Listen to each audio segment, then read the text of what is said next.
fast forward to 6 years old, and we used to live up by Cal State Hayward. And this was around the time, for those of you who were already born, and there's 20 of us around this table that were already born during that time, but you might remember a little girl by the name of Michaela Garrett that was kidnapped from South Hayward. And so this was around maybe a couple of months after this kidnapping had occurred. And so we had, so the routine was I'd pick up my son at his babysitter's, we'd go home.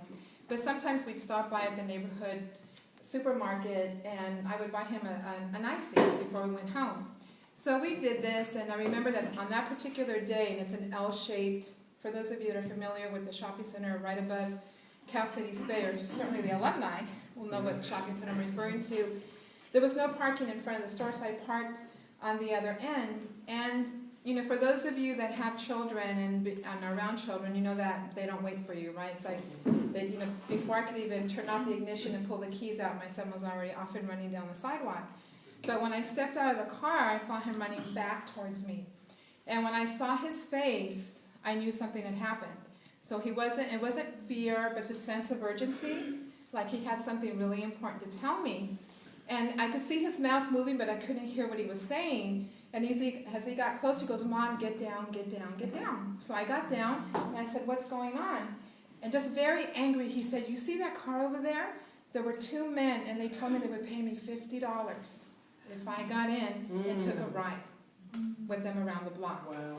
So immediately my CAP skills kicked in, and so I asked him, basically, what do you remember? We went into this pizza parlor, I think it's still there, right? Rockabilly's.